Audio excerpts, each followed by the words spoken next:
Buenos días, esperemos pronto ingrese mucho más gente y hoy tenemos agradablemente una charla muy interesante.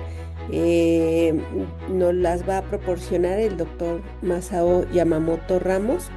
Él egresó del Hospital Universitario Quirón. Bueno, ahorita está haciendo, ¿verdad? Todavía una Zaragoza, pero como antecedentes tenemos que el doctor hizo radiología oncológica en el INCAN y radiología vascular, intervención también del INCAN. Y hoy nos va a dar el tema de trastornos venosos y es una mirada integral. Entonces, los dejo con el doctor. Buenos días. Buenas tardes. Mucho gusto. Yo soy el doctor Masao Yamamoto Ramos. Actualmente soy doctorando en la Universidad de Zaragoza y pertenezco al grupo de investigación en técnicas mínimamente invasivas. Estoy en la unidad de cirugía mínimamente invasiva en el Hospital Universitario Quirón Salud en Zaragoza. Y lo que vamos a hablar hoy es una mirada desde el pasado, el presente de las investigaciones y una perspectiva futura de qué nos espera en los trastornos venosos pélvicos. ¿Ok? Vamos a comenzar con antecedentes históricos, un poco de fisiopatología, técnica de tratamiento, nuestras investigaciones e implicaciones clínicas que tratamos de desarrollar. Iniciamos con una frase en que solamente podemos buscar lo que tenemos en mente y solamente podemos tratar aquello que encontramos, ¿sí? Eh, este es un caso hipotético, París 1872, una mujer de 28 años, multípara, con dolor pélvico crónico de 6 meses de evolución, asociado a dispareunia. En ese tiempo algo bastante estigmatizante. Y la historia clásica de estas pacientes, pues van de médico en médico, o sea, primero van con el ginecólogo, no les encuentran, después van con el gastroenterólogo por el dolor abdominal crónico, después de eso en ocasiones van con cirujanos vasculares, puesto que ya les tomaron una tomografía, una resonancia magnética, les identificaron dilatación varicosa a nivel pélvico, el cirujano vascular puede o no que les dé respuesta y muy rara vez acuden a nuestra consulta, ¿sí? En ocasiones somos los eternos desconocidos, pero tenemos mucho que ofrecerle a este tipo de pacientes y, por ejemplo, a esta paciente en 1872 le hubieran dado el famoso diagnóstico de histeria, el cual es un término que actualmente está totalmente en desuso y genera bastante estigma. Y la clásica receta hubiera sido uno que otro analgésico, en ese tiempo se utilizaban los bromuros, el masaje uterino, que incluso hay una película que se denomina Histeria y pone esta perspectiva. Y la historia de estos pacientes errantes que van de un lado a otro es también la historia de la teoría griega que decía que la histeria era el útero errante, o sea, era un útero que estaba en búsqueda de humedad, deambulando por todo el abdomen y eso generaba el dolor pélvico crónico. Entonces, casi es la historia de nuestro paciente. Pacientes que acuden a múltiples especialidades sin encontrar un punto de comprensión y un tratamiento. Bueno, entonces, 15 años atrás estamos hablando de Richter, estaba estudiando la circulación venosa pélvica y no encontrábamos cómo enlazar dolor pélvico crónico, fisiopatología y la anatomía correspondiente que Richter estaba estudiando. Hasta 1984, Birt y colaboradores comienzan a estudiar el dolor pélvico crónico y encontrar cómo enlazar la dilatación venosa con el dolor pélvico crónico. Generan esta clasificación en la cual se valoran 3 puntos fundamentales: diámetro de la vena, la éstasis de contraste y el grado de congestión. Con 5 puntos teníamos una sensibilidad del 91 y una especificidad del 89%. es cuando comienza a existir esta enfermedad como tal, a comprenderse. Hablemos un poco de números, o sea, de la población femenina en general, 21% de las pacientes pueden presentar varices incidentales sin dolor. De aquellas pacientes que tengan dolor pélvico crónico, el 27% van a presentar varices. Y de las mujeres que presentan varices tienen un factor de riesgo de un ratio de 18 para desarrollar dolor pélvico crónico. O sea, estamos ante una perspectiva de que no todas las varices generan dolor, ¿sí? Y por lo tanto, entonces la pregunta es, ¿qué es lo que hace a esa varice doler? O sea, ya estamos hablando entonces de factores hemodinámicos, de presión, de nocicepción y de factores inflamatorios. Entonces entramos a un círculo vicioso en el cual tenemos éstasis venosa. Esta éstasis venosa conlleva con el desarrollo de metaloproteinasas que comienzan a degradar las paredes de las venas, a destruir las válvulas y tenemos una incompetencia valvular, un aumento de la presión venosa y por lo tanto un estado proinflamatorio de dolor. Esto es el trasfondo del dolor pélvico crónico, que es algo, si lo podemos ver así, muy similar a la destrucción a la destrucción cuando tenemos un síndrome protrombótico a nivel iliofemoral. O sea, una destrucción por los trombos de las válvulas, un estado proinflamatorio, y entonces tenemos las secuelas de una trombosis venosa profunda. Y esa fisiopatología es bastante similar al dolor pélvico crónico. Sin embargo, con este trasfondo están interactuando tres reservorios venosos, o sea, tres puntos en los cuales se captura esa presión venosa. Estamos hablando de un reservorio renal, un reservorio pélvico y el desarrollo por gravedad de un reservorio hacia los genitales, o sea, la vulva y hacia las extremidades inferiores, ¿sí? Bajo esta interacción vamos a tener puntos en los cuales toda esta maraña de vasos van a estar interactuando, van a estar jugando presiones y van a tratar de compensar o de distribuir esas presiones. El objetivo de nosotros como intervencionistas es cerrar este circuito. ¿Cuál es el trasfondo o cuál es el punto en el cual nosotros queremos llegar como tratamiento? Tenemos reflujo, éstasis venosa, una destrucción valvular y un cúmulo de sangre que está condicionando un efecto inflamatorio. Entonces el objetivo es polidocanol, desnaturalización del endotelio, una esclerosis y ocluir con métodos metálicos o pegamentos o cualquier embolizante para cerrar este circuito y llegar a este punto en el cual ya tenemos una vena esclerosada, una vena trombosada y solamente se está perpetuando las venas que tienen funcionamiento y se está redistribuyendo el flujo. Bueno, entonces tenemos el trasfondo que les menciono del reflujo. Aparte de ello, el desarrollo de que el reservorio renal o el reservorio pélvico está interactuando con toda esta maraña de vasos, que estamos hablando de la glútea superior, de la glútea inferior, de la vena del ligamento redondo, obturatrices, pudendas internas, pudendas externas, y que pueden o no redistribuirse hacia la vulva, hacia los genitales o hacia el sistema nosafena en el caso de los miembros inferiores. Cuando tenemos una patología por reflujo, digamos, tenemos esta flecha que nos está indicando el reflujo por la vena ovárica izquierda, va aumentando gradualmente conforme va pasando el tiempo y va evolucionando la enfermedad.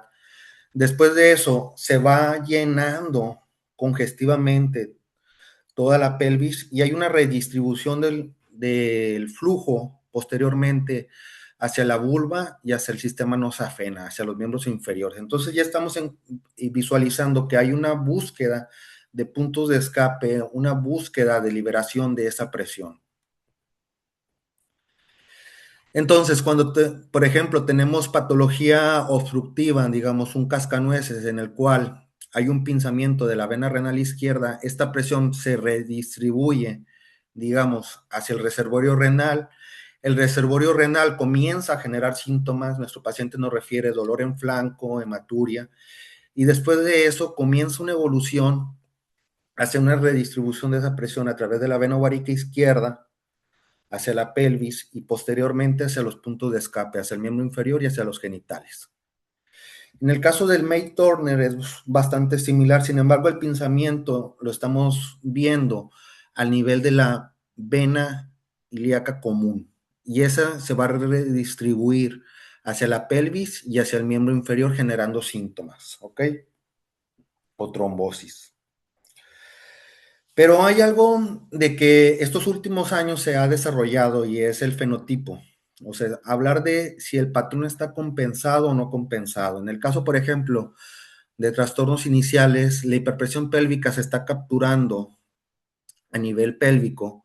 Son pacientes que tienen muchos síntomas y después de eso comienzan a tener una mejoría parcial, espontánea, pero comienzan a aparecer síntomas en los genitales, en los miembros inferiores o se exacerba el dolor. En ocasiones incluso pueden tener lumbalgia, ¿sí? Y esta redistribución es porque el patrón se está compensando. En este caso es un patrón no compensado en el cual toda la presión está a este nivel pélvico porque está siendo capturada por las venas pudendas internas.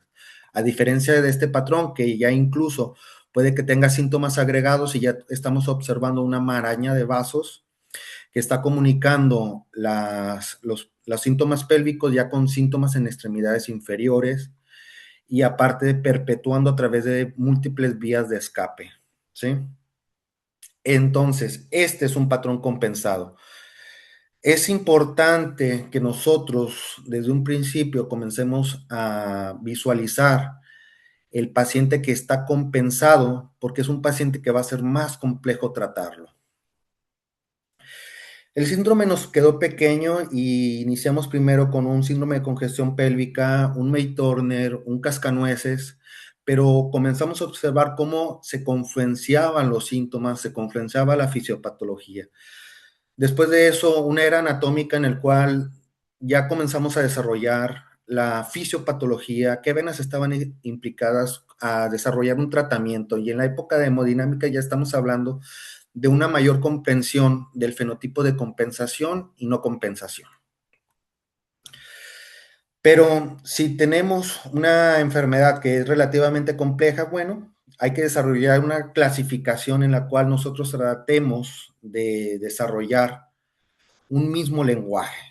Entonces estamos hablando de que los puntos fundamentales de los tres reservorios lo trasladamos a síntomas, por ejemplo, del área 1 que serían renales, del área 2 que serían pélvicos y del área 3 que serían por puntos de escapes. Esos mismos síntomas a cuestiones anatómicas, como podemos observar en la nomenclatura en la B de varices y una fisiopatología por detrás, o sea, si hay reflujo, si hay obstrucción, si hay trombosis, etcétera. Bueno, si esta clasificación se les hace algo complejo, pues tenemos aquí la aplicación desarrollada y también pues lo podemos encontrar tanto para Apple como para Google. Bueno, punto fundamental. Esta clasificación, como estamos observando, nos está hablando de síntomas, de varices, de fisiopatología, pero en ningún momento estamos hablando de si está compensado o no, de si hay un pronóstico diferente. Entonces tenemos estos dos ejemplos. Por ejemplo, en este caso el paciente sería dolor pélvico crónico, o sea, el S2. Las varices estarían solamente enfocadas a la pelvis, en este caso la ovárica izquierda, reflujo sin trombosis. Estamos hablando de algo que no está compensado. Está delimitada la hiperpresión pélvica solamente en esa región. Sin embargo, en este otro paciente, lógicamente va a tener una evolución más crónica y es un paciente que es más complejo. Estamos observando que no solamente es las varices a nivel de la pelvis, sino también en punto de escape hacia el miembro inferior, que también es una fisiopatología de reflujo, que no existe trombosis y que está involucrado los cuatro ejes, tanto ambas ováricas como ambas ilíacas internas. Entonces tenemos un paciente más complejo. Y la idea es, ok, ya tenemos la perspectiva clínica, hay que identificar esas varices y ser como un francotirador, o sea, buscar una planeación quirúrgica en el cual nosotros ya estamos identificando, planeando qué es lo que vamos a realizar. Entonces, podemos utilizar, por ejemplo, una resonancia magnética. No es necesario que tenga contraste porque, por ejemplo, podemos observar aquí.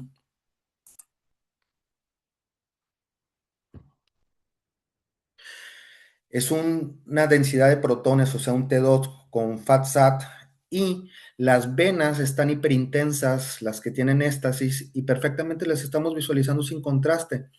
Pero hay que manejar una cantidad de números bastante pequeñas, o sea, nosotros vamos a decir que estas venas están dilatadas a partir de 6 milímetros. Por ejemplo, en este caso que acabamos de ver, vamos a decir que las venas parauterinas van a estar dilatadas después de los 4 milímetros, ¿ok? Ahora, por ejemplo, visualizamos este caso, estamos observando los 6 milímetros de las venas ováricas, después de eso los 4 milímetros de las paruterinas, y también lo podemos identificar en esta imagen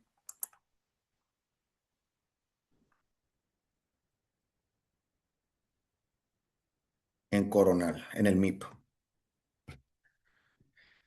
Exactamente lo mismo, solamente que esto es por tomografía contrastada. Cualquiera de los medios puede ser bastante útil. Sin embargo, la gran ventaja con la resonancia magnética es que no hay radiación y no es necesario que realicemos el contraste. ¿Ok? Ahora, en ocasiones nos vamos a enfrentar a pacientes de los cuales tienen pinzamientos. Por ejemplo, en este caso, en el sagital estamos viendo un cascanueces, y en este otro paciente tenemos un May Turner con un pinzamiento y una formación de trombosis a nivel de la ilíaca izquierda. Entonces, el número clave, por así decirlo, es 3. Si vamos a evaluar el ratio de presiones, una diferencia de presiones de 3 mililitros de mercurio ya es significativo, ese pinzamiento. Si vamos a valorar calibres, una disminución del calibre a 1/3 ya es significativo. Si vamos a evaluar, por ejemplo, por ultrasonido, un ratio de que se triplique la velocidad ya es significativo. Sin embargo, tenemos puntos que son silenciosos, porque muchas de las veces no les prestamos atención, nos estamos enfocando únicamente a los 4 ejes pélvicos, pero no valoramos los puntos de fuga, que son bastante importantes porque incluso puede que lo veamos dilatado, pero a la hora que nosotros embolicemos estamos haciendo un efecto en el cual vamos a redistribuir ese flujo hacia el punto de fuga, y eso puede condicionar una recurrencia, ¿sí? O que nuestros pacientes mejore parcialmente. Entonces es importante, por ejemplo, en la imagen de la derecha estamos identificando tanto las paruterinas como también las pudendas internas. En el caso de la imagen contralateral, un punto de fuga a través de la obturatriz.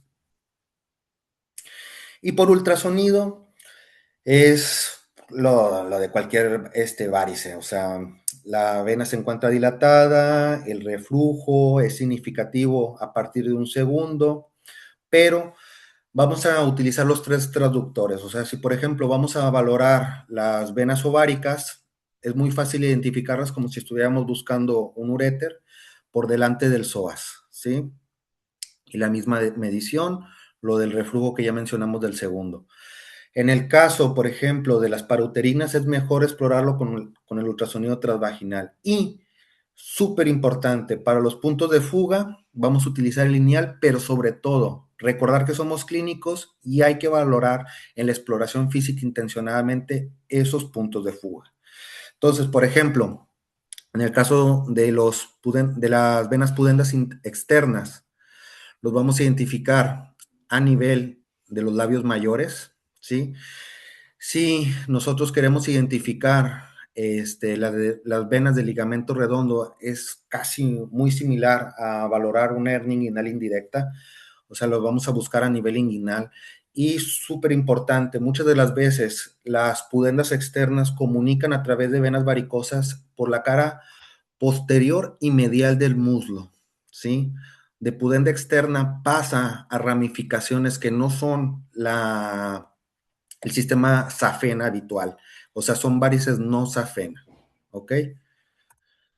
Y también, por ejemplo, si vamos a visualizar las venas glúteas a nivel del pliegue glúteo, súper importante valorar la intercomunicación entre las venas del paquete varicoso de los labios mayores, o sea, las pudendas externas, con el sistema no safena. Y aquí lo podemos evaluar también. Y la valoración intencional, aquí lo vemos también en esta representación gráfica de las glúteas, del ligamento, del sistema no safena, de las pudendas, etcétera. Y lo que ya habíamos mencionado, o sea, una dilatación varicosa, el flujo Doppler clásico, etcétera, y el patrón espectral con el reflujo a nivel de la maniobra de Valsalva.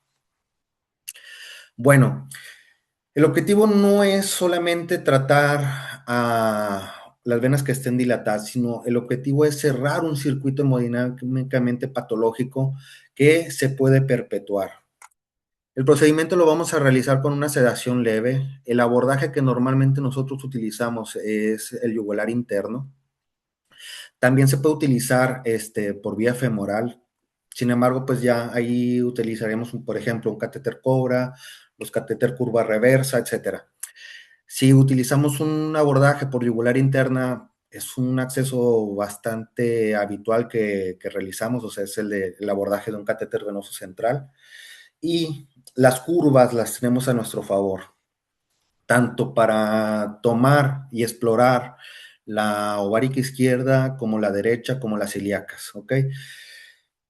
En el caso en el cual nosotros necesitemos reponer, por ejemplo, un Amplatzer tipo 2, es necesario utilizar ya un introductor guía. Entonces estaríamos hablando, por ejemplo, de un flexor de Cook. Y en los Amplatzer tipo 2, que son más gordos, hay que utilizar desde un 5 French hasta un 7 French, o sea, ya es un poco más gordo el acceso, ¿sí? Pero, por ejemplo, si es pegamento, si es, son coils, o sea, perfectamente con un 5 French lo podemos hacer. ¿Cuántas sesiones vamos a realizar de tratamiento? Podemos dividirlo en 2 sesiones. Primero realizar el abordaje de las ováricas y después de eso la embolización de las venas ilíacas, ¿ok? No es necesario que todo lo hagamos en una misma sesión, ¿ok? Bueno, ¿cómo nosotros lo realizamos? Primero hacemos una cateterización selectiva de la ovárica derecha. Es relativamente sencilla. Identificamos primero nuestra vena renal derecha. Después de eso, identificamos el borde lateral derecho de la cava y en ese ángulo vamos a estar explorando intencionadamente para identificar la ovárica derecha. Ya que la identificamos, nos introducimos y vamos a hacer una flebografía selectiva lentamente con una inyección manual, porque si realizamos una inyección bastante potente, vamos a reventar la vena, vamos a generar éstasis del contraste y eso puede generar un poco de dolor. Entonces, una inyección que sea suave, que sea gentil y vamos a identificar cuánto volumen necesitamos para nosotros pintar, ¿sí? Contrastar el plexo paruterino, porque esa misma cantidad de contraste va a ser la misma que vamos a utilizar para introducir el esclerosante.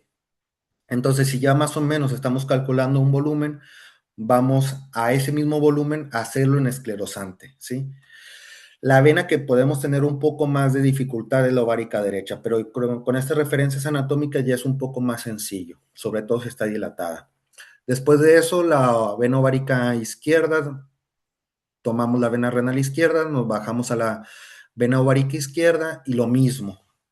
Vamos a caracterizar también no solamente el volumen, sino en el caso, por ejemplo, de que tengan un Hiromura 3, o sea que el reflujo abarca hasta contralateral, la cantidad de volumen necesaria de esclerosante para así barrer, ¿sí?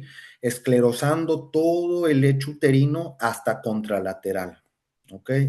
Si en dado caso nosotros queremos embolizar con pegamento, va a ser el mismo procedimiento. ¿Cuál es la única cuestión? De que nosotros tenemos que evitar de que si nosotros estamos inyectando el contraste o el esclerosante pase al plexo periuterino, después pase a contralateral y se comience a drenar y entonces ese esclerosante, si nosotros estamos metiendo más volumen, va a parar a la arteria pulmonar. Entonces no queremos ni que restos de pegamento, ni que restos de esclerosante pasen a circulación, que nada que ver.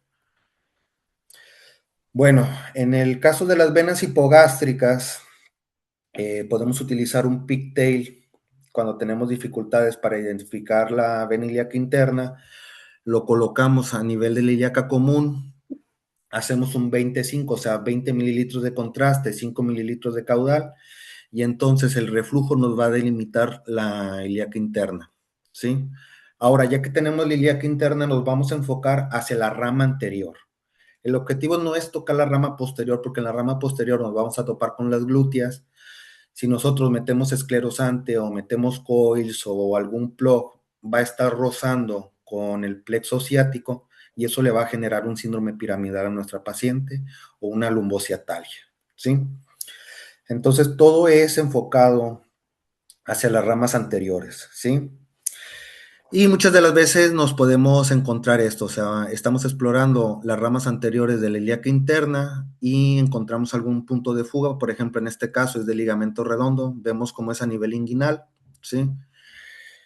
Y súper importante, la sobredimensión, si vamos a utilizar métodos metálicos, ya sea coils o plug, es del 20%. Son venas que tienen mucho flujo.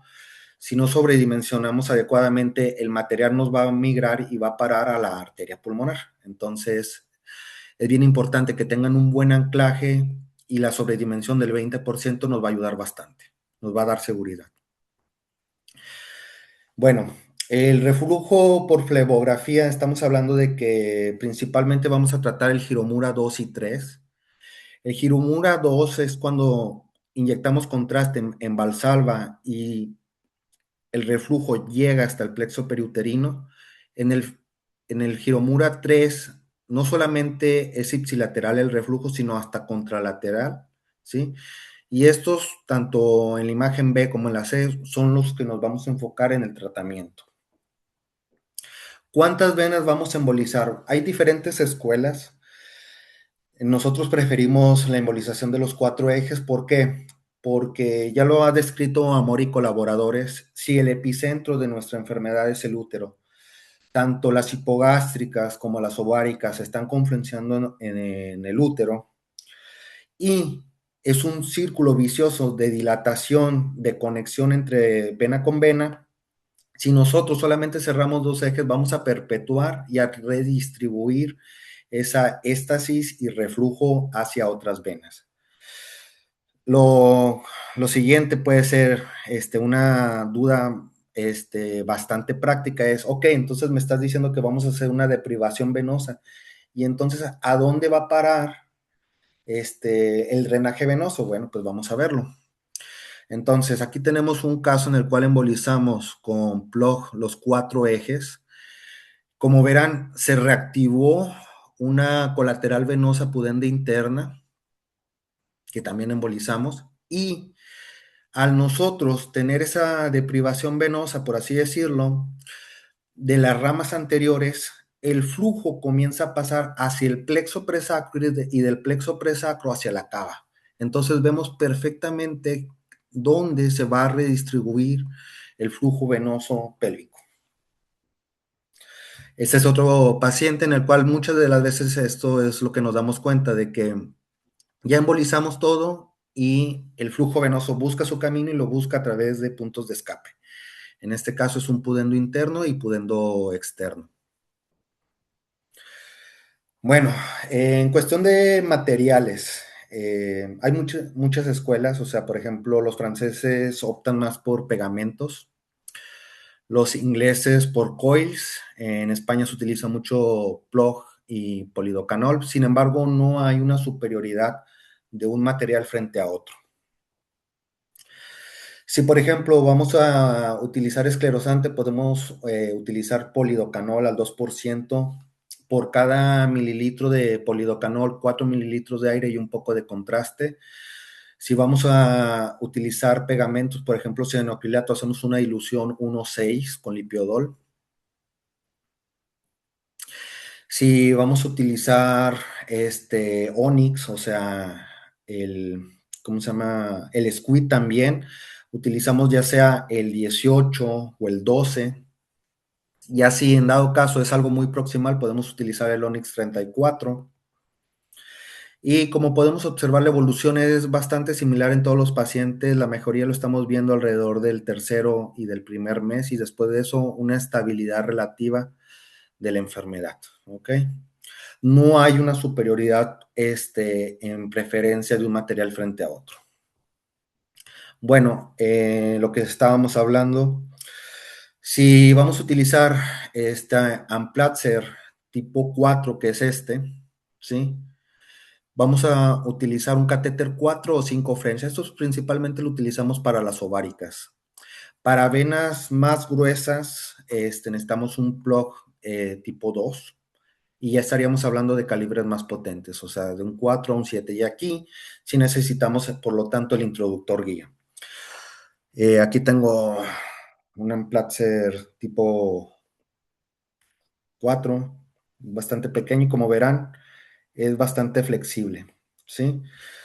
Nosotros podemos poner primero, por lo tanto, el Amplatzer, después de eso, penetrar con un microcatéter y enviar así la espuma si les brinda más seguridad, porque son bastante flexibles, o sea, perfectamente se pueden penetrar, y si tienen una sobredimensión adecuada, no se preocupen de que les vaya a migrar.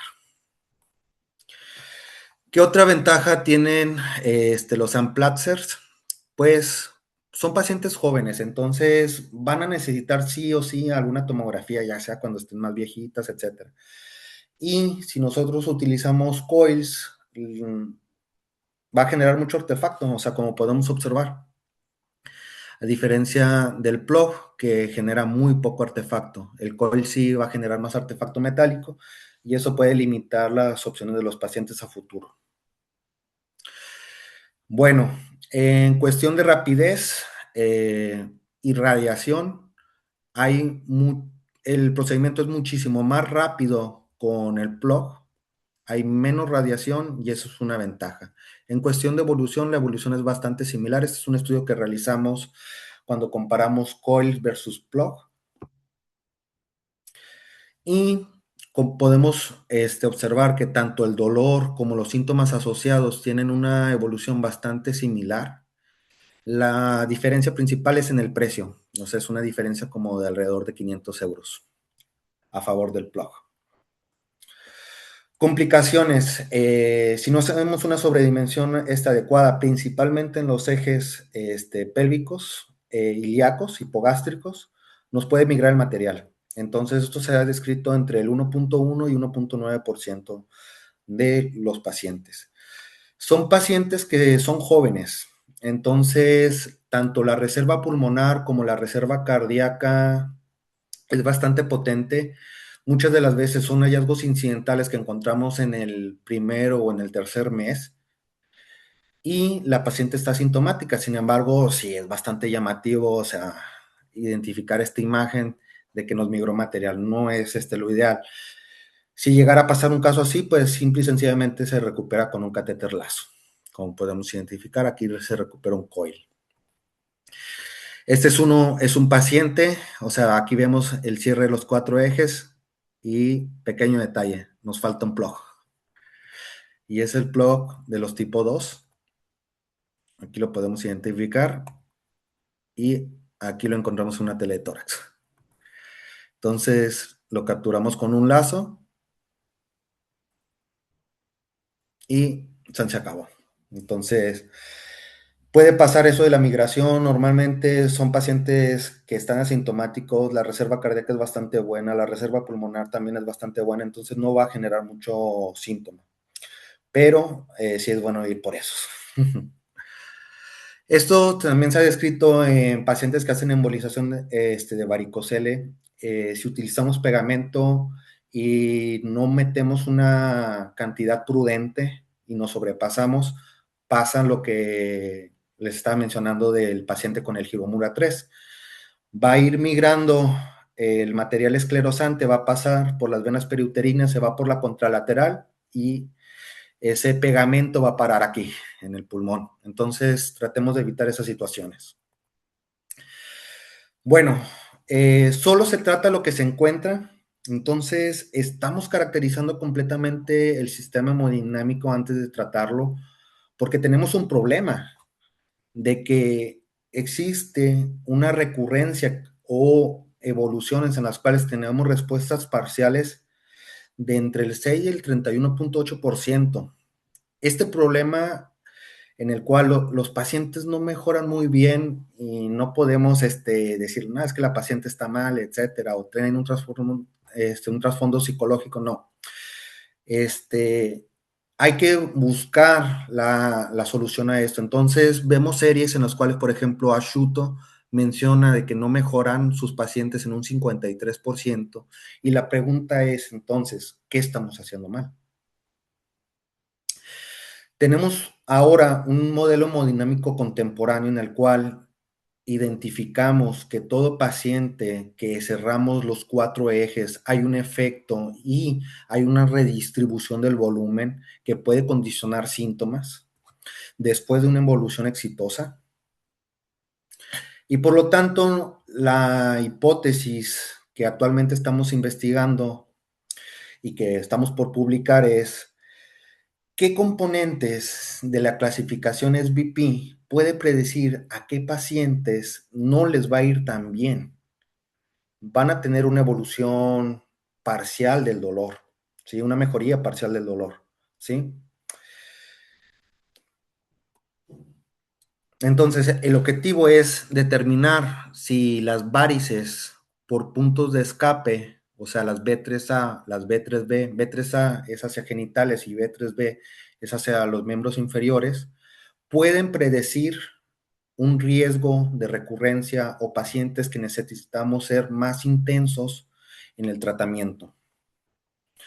Entonces realizamos un estudio prospectivo observacional multicéntrico en 6 hospitales en las ciudades más importantes: Barcelona, Zaragoza, Madrid. Estos son todos los hospitales que están en este protocolo de investigación, el cual ya concluimos. El seguimiento es por 2 años, mediante 6 intervencionistas.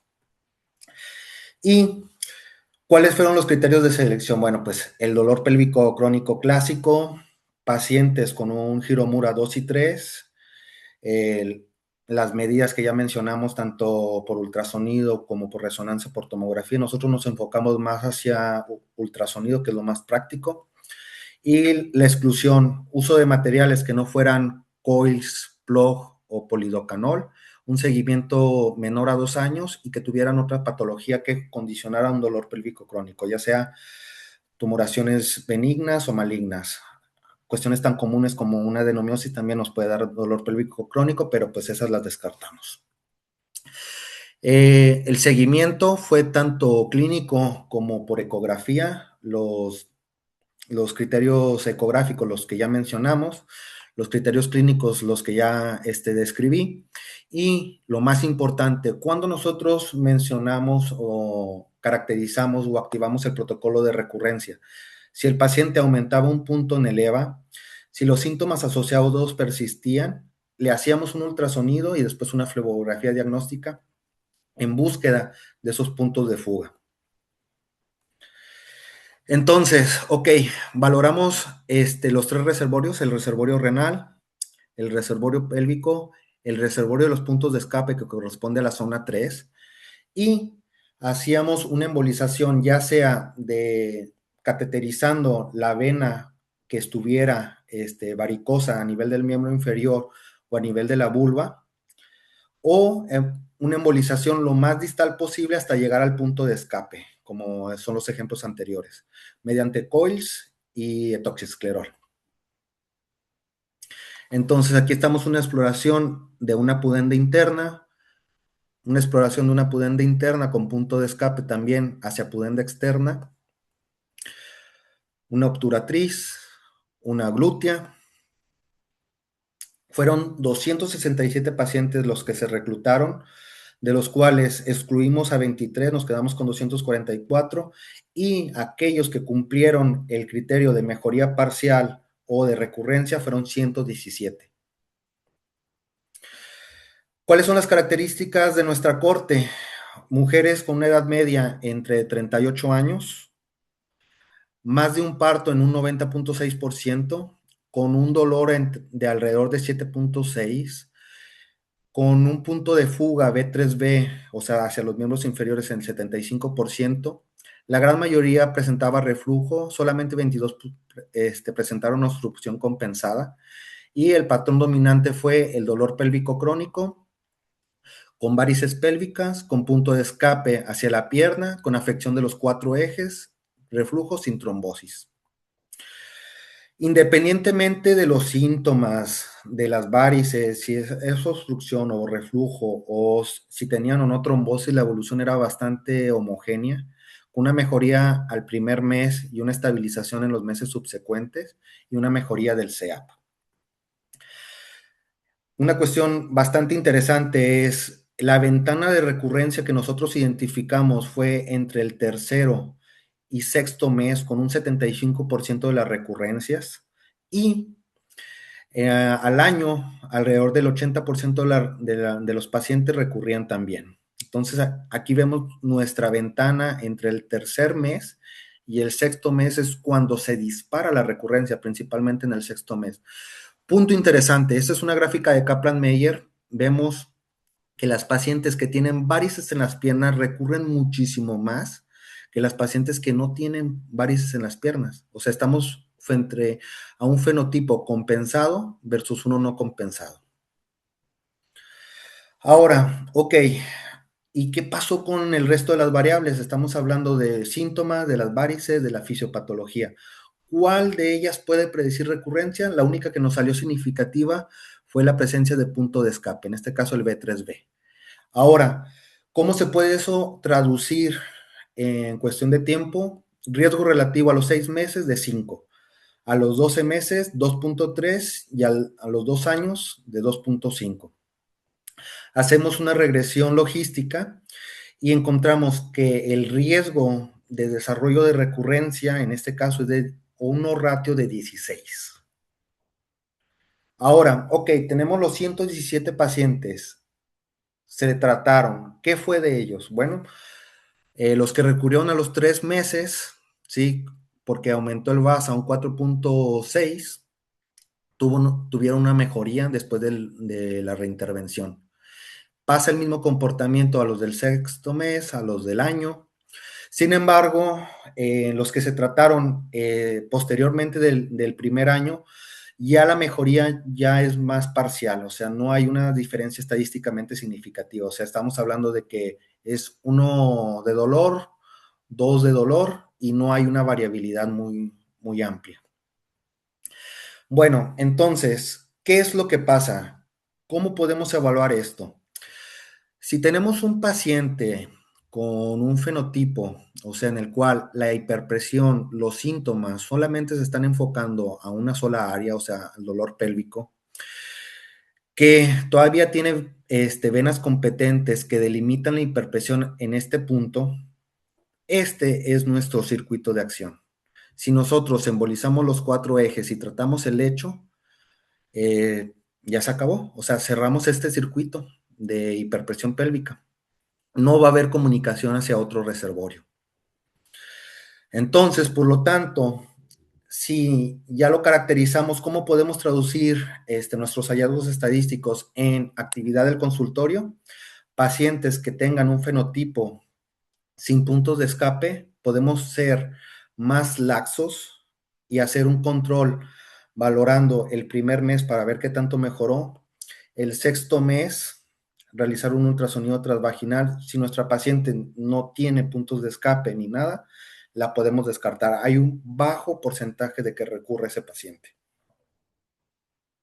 Sin embargo, si tenemos este paciente en el cual ya nos estamos enfrentando a de que la hiperpresión pélvica ya se trató de distribuir como si fuera una olla de presión hacia la pierna, hacia otras venas pélvicas, pues entonces ya se formaron colaterales, tenemos un caso más complejo, cerramos los cuatro ejes, por ejemplo, en estas imágenes que realizamos, y si desde el primer punto, desde la primera consulta, nosotros identificamos que tenía varices en las piernas y nuestra distribución de la espuma, por azares del destino, no fue tan homogénea y se quedó un pequeño lecho sin tratar, sin trombosar, sin embolizarse, se hipertrofia, digamos, al siguiente seguimiento en la consulta, hay una redistribución hacia la pierna, lo que nosotros tenemos que hacer es cerrar esa puerta, esclerosarlo con polidocanol, con coils, etcétera, y así vamos a tener una mejoría de esos síntomas residuales que tiene nuestra paciente. Entonces, ¿cuándo y qué tanto tenemos que vigilar a nuestra paciente? Primero, ser claros, decirle a la paciente que tiene un fenotipo compensado que el tratamiento va a ser más intensivo, que puede incluso tener mejoría parcial y no solamente van a ser una o dos sesiones, sino hasta tres. Y con eso,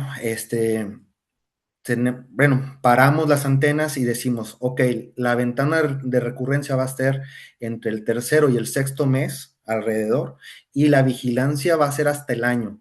Si nuestra paciente ya mejoró al año, ya la podemos descartar. ¿Ok? ¿Cuál es el fundamento de esto? El riesgo relativo de 2.5, el ratio de 16 y que el 75% de las recurrencias son antes del sexto mes. Implicaciones fisiopatológicas. Esto ya se había desarrollado hasta cierto punto, lo del fenotipo compensado por el grupo de investigación de Nueva York, que es Meissner y Kilnally, y a ellos habían mencionado que si dejamos un reservorio no tratado, se va a comportar como una malformación venosa. Va a redistribuir el flujo y lo va a mandar hacia un punto de escape. Entonces, nuestra investigación va acorde hacia lo que ellos también han mencionado. Conclusiones. Puede existir un reservorio pélvico tras embolización. Las varices en extremidades son un ejemplo y predicen que tenemos una hipertensión venosa pélvica que se está trasladando hacia la pierna. Se confirma la interdependencia entre la pelvis y la extremidad inferior y se necesitan estudios por cuotas. ¿A qué me refiero con esto? Nuestra población en su mayoría fue con varices en las piernas, pero necesitamos poblaciones más homogéneas en el cual tengamos el punto de escape B3A, que son varices en los genitales, para que tengan el mismo eslabón, tengan el mismo resultado y avalen nuestros resultados en los cuales no solamente es el B3B, o sea, la pierna, sino que también cualquier punto de escape va a ser factor de riesgo de recurrencia. Y nada más. Está muy interesante. Yo tengo algunas preguntas y espero que todos nos compartan las preguntas. Este, ¿Ustedes han visto si hay una redistribución también hacia el sistema hemorroidal? Hemos tenido algunos casos de pacientes y digamos que busca salir por el sistema portal, a veces como redistribución. No sé ustedes si han visto este tipo de casos. No hemos tenido muchos casos de redistribución hemorroidal. Lo que sí es, hay mucha redistribución, por ejemplo, hacia el glúteo, hacia las pudendas, también hacia los miembros inferiores. Cuando, por ejemplo, tenemos redistribución hacia los glúteos, siempre optamos por no dejar nada metálico y lo único que dejamos es espuma. Entonces, eso nos evita de que el paciente posteriormente llegue con dolor de ciatalgia. Pero no, casi no hemos tenido redistribución hacia los plexos hemorroidales.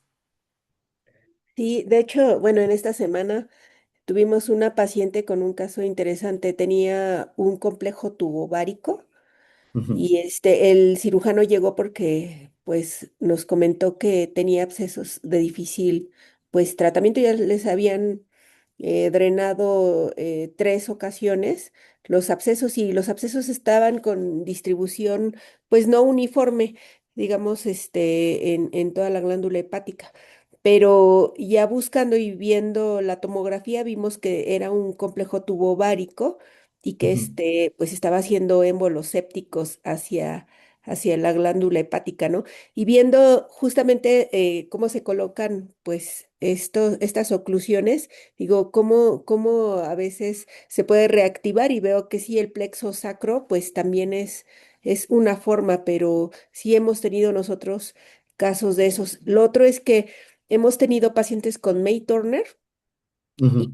me llama la atención esto de evaluar previamente al paciente cómo nos va a ir en el futuro, porque yo creo que eso es como muy complejo, ¿no? A veces vemos que los casos no responden como nosotros quisiéramos. Claro. Y tuvimos esta paciente, hizo trombosis de su stent cuando se colocó en el May Turner, porque tenía también una complejidad a nivel pélvica, ¿no? Y tiene que ver mucho con esta redistribución de los flujos. Entonces, no sé si también ustedes han tenido casos así en donde hay que, Sí, hay que decirle al flujo cómo ir. nos pasa, por ejemplo, los casos que son complejos son los del cascanueces, porque siempre no somos muy afán de poner estén en la vena renal. O sea, son pacientes jóvenes que a la larga ese estén les va a generar problema. Entonces, nosotros nos enfocamos mucho en la clínica, hacemos un estudio de presiones y si tenemos un gradiente de presión significativo, después de eso nos enfocamos hacia principalmente qué síntomas tiene la paciente. Entonces, si tiene una compensación por la vena ovárica izquierda, lo que hacemos es una prueba de embolización, inflamos un balón, vemos cómo se comportaría al cerrar la ovárica izquierda y si no genera un gradiente significativo, cerramos perfectamente la ovárica izquierda, paliamos los síntomas y nos evitamos dejar un stent. Después de eso hacemos una vigilancia para ver si la paciente o desarrolla dolor en lumbar o desarrolla hematuria. Y si no desarrolla ambos, pues nos quedamos tranquilos y le evitamos colocarle un stent que a la larga le va a generar problema. Ya solamente si en dado caso llegara a generar un gradiente o clínica sugerente de que está generando una hipertensión venosa renal, ya pondríamos el stent, pero no nos ha tocado un caso así. Entonces, son puntos interesantes de tratamiento, sobre todo en la patología cuando tienen obstrucción. Bueno, tenemos aquí el comentario del doctor Carlos. Buenas tardes, felicidades y gracias al doctor Yamamoto por su plática. La pregunta, cuando tienes una rotura de la vena gonadal durante el procedimiento, ¿cuál es su conducta? Va. Eh, en ese momento están en sedación las pacientes, entonces comienzan a quejarse un poco. Y primero, el primer consejo es siempre, ya que estás haciendo la flebografía, la inyección lenta, muy, muy, muy pausada. Y si en dado caso, no sé, se reventó la vena, hay que embolizar desde ese trayecto. Entonces, si nosotros vamos a embolizar con, no sé, coils o plug, el coil y el plug lo ponemos desde ese punto y más distal para así que se trombose esa misma ruptura de la vena.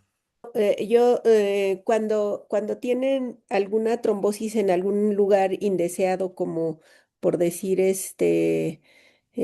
a nivel femoral, inmediatamente intentan tratamiento o esperan un poco para dar manejo.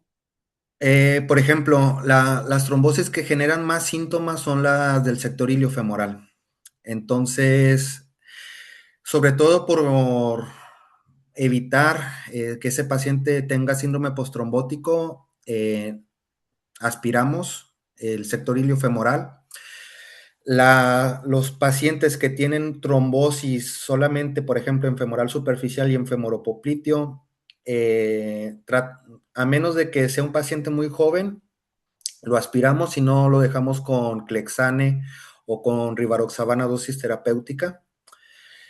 Y si, por ejemplo, es un trombo iliofemoral que, ¿cómo se llama? Tiene mucho riesgo de que migre, ponemos un filtro de vena cava previo y nada más. Si son pacientes añosas, sobre todo no cuidamos eso de la carga trombótica porque lo va a descompensar bastante el corazón, una carga trombótica que migre, pero si son pacientes jóvenes, tenemos la tranquilidad primero de fijarnos qué tan fijo está ese trombo, segundo, protegernos con un filtro de vena cava y darle tratamiento terapéutico con medicamento, a menos de que tenga contraindicaciones para tratamiento sistémico, pues nos vamos principalmente por cuestiones mecánicas. Utilizamos mucho el ECOS y el Penumbra. El ECOS es muy práctico. Dos preguntas. Primero, ¿has visto alguna diferencia entre usar el polidocanol al 2-3% versus el SPS? Aquí en Estados Unidos se usa mucho el SPS y no tanto el polidocanol para hacer las embolizaciones venosas. Y la otra pregunta es, ya viendo esto de los fenotipos, el compensado es el problema y es en donde están usando ustedes la embolización de los cuatro ejes. En los que, bueno, los compensados eran el problema. Los descompensados, los que todavía solo tienen un sitio de insuficiencia, por ejemplo, una sola ovárica, ¿has visto diferencia en beneficios en embolizar las dos venas si la derecha, por ejemplo, no está insuficiente y solo embolizando un sitio a largo plazo? ¿Se has tenido en estos casos algún tipo de resultado distinto o si siempre es mejor, a pesar del fenotipo, embolizar los cuatro ejes de forma protocolaria? En cuestión del material embolizante no hemos encontrado diferencias. Puedes utilizar cualquiera. El ratio que hemos utilizado práctico es 1:4. Sin embargo, no hemos hecho estudios sobre superioridad de una concentración versus a otra o un esclerosante versus otra. En cuestión, por ejemplo, de lo que genera más síntomas es el hecho. O sea, el tratar el hecho yo creo que es lo fundamental. Entonces, si por ejemplo tienes digamos, estás inyectando el contraste por la ovárica izquierda, pinta el plexo periuterino y se va hacia contralateral, el objetivo sería desde la izquierda, puedes embolizar hasta la derecha con pura espuma y cerrar la entrada con algo metálico. Te vas hacia el lado derecho y también retocas de derecho hasta izquierdo y si te fijas estás dándole una doble pasada al lecho venoso periuterino y entonces ya está cerrando un circuito. Ahora, en los pacientes compensados desde un principio les decimos que puede que necesite 2 o 3 sesiones, que el seguimiento va a ser más estrecho y primero embolizamos las dos ováricas, vemos cómo reaccionó y si los síntomas se dieron totalmente, a menos de que hayamos visto muchas varices en las ilíacas, las embolizamos. Si no, solamente nos quedamos satisfechos de haber embolizado las ováricas. Pero en su gran mayoría, tratamos de embolizar los cuatro ejes. Iniciamos con ováricas y después de eso cerramos las ilíacas internas. Y pues hemos tenido buenos resultados al respecto. Tal vez una de las debilidades y una de las cuestiones que vamos a poner en el artículo es de que siempre tuvimos la duda de que estuviéramos generando sobretratamiento, porque si te fijas los criterios son muy estrictos. Si se elevaba un punto de dolor, ¡pum!, embolización. Si persistían los síntomas, ¡pum!, embolización. Entonces también eso, puede ser una debilidad de que hayamos generado sobretratamiento. Sí, disculpe, Masao, pero me está diciendo los compensados y los descompensados, o sea, el fenotipo donde no tenemos una compensación del sistema venoso central, en donde a ellos también los embolizas en cuatro ejes o solo las dos No, ováricas. solamente los dos. Ok, Y el seguimiento menos estrecho. ok, gracias. Hola, buenas tardes acá desde Sonora. Mira, quería hacerte algunas preguntas relacionado a la parte en cuanto a la relación de los pacientes, no jóvenes, como tú dices.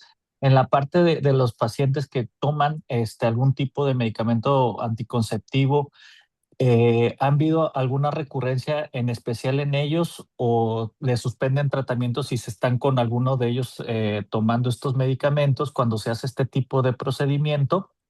Y ya sea que vaya mejor o no. Y la otra, no sé si has escuchado o mencionado, no sé, ya en donde estás en Europa, la cuestión de que estén utilizando láser endovenoso a nivel de las ováricas. ¿Qué tan efectivo realmente o qué complicaciones han tenido más frecuentes? ¿Lo han querido usar o lo han dejado? Pues esas son más o menos lo que quería comentar. En cuestión de anticonceptivos, no suspendemos ningún medicamento del ginecólogo. En cuestión del láser endovenoso, la verdad no hemos tenido experiencia en la utilización. La verdad, el esclerosante que utilizamos es pura espuma, ¿sí? No hemos hecho escleroterapia con láser, pero suena bastante interesante. Sobre todo porque son venas de pequeño calibre.